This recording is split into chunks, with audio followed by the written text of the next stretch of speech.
اجرت لینا کیسا ہے آن لائن تعلیم قرآن پر؟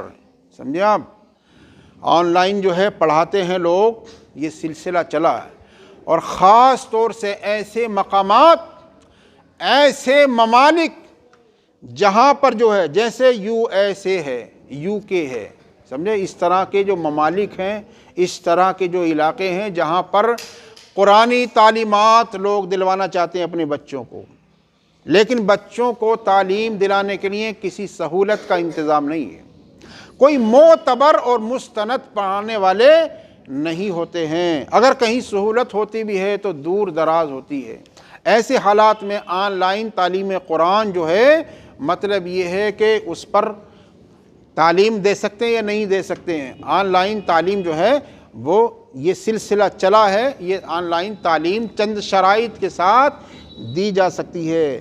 اس کے لیے سب سے پہلی بات یہ ہے کہ جو معلم اور مدرس ہو، جو پڑھانے والا ہو، قاری ہو، سمجھے، یا قاریہ ہو، وہ خود صحیح العقیدہ ہوں، ان کے افکار صحیح ہوں، ان کے خیالات صحیح ہوں، ان کے نظریات صحیح ہوں، سمجھے آپ، صحیح العقیدہ ہو۔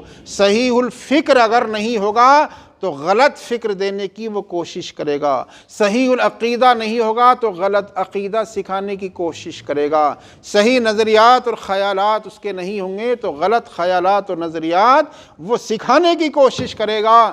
تو سب سے پہلی بنیادی بات یہ ہے کہ خیالات و نظریات و افکار اور عقائد جو ہو اس کے صحیح اور درست ہونے چاہیے شریعت کے مطابق۔ دوسری بات یہ ہے کہ جس چیز کی وہ تعلیم دے رہا ہے اس پر اس کو ملکہ ہونا چاہیے، اسے کمال حاصل ہونا چاہیے، اس لیے کہ خود اگر غلط پڑھتا ہوگا وہ قرآن عظیم کو تو دوسرے کو کیا سکھائے گا، سمجھے۔ تو خود جو ہے وہ مخارج اور صفات کے ساتھ قرآن کو پڑھنا جانتا ہو، تجوید کی رعایت کے ساتھ قرآن پاک کو پڑھنا جانتا ہو۔ امام شاطبی فرماتے ہیں من لم یجود القرآن آثم، جو شخص قرآن پاک کو تجوید کے ساتھ نہیں پڑھتا ہے وہ گناہگار ہوتا ہے۔ لہذا یہ جو ہے صحیح العقیدہ ہو، صحیح الفکر ہو، اور دوسری بات یہ ہے کہ جس چیز کی وہ تعلیم دے رہا ہے اس میں اس کو کمال حاصل ہو، اور تیسری بات یہ ہے کسی فتنے کا اندیشہ نہ ہو۔ لہذا کوئی بھی مدرس یا معلم، مرد جو ہے، معلم یا مدرس جو ہے وہ مرد ہی ہوگا، سمجھے، وہ بالغ بچیوں کو تعلیم نہیں دے سکتا۔ آن لائن تعلیم یا یہ ہے کہ سامنے سے تعلیم جو ہے وہ بالغ بچیوں کو نہیں دے سکتا۔ قاری جو ہے وہ بچوں کو تعلیم دے سکتا ہے، اور قاریہ جو ہے وہ بچیوں کو تعلیم دے سکتی ہے، سمجھے آپ۔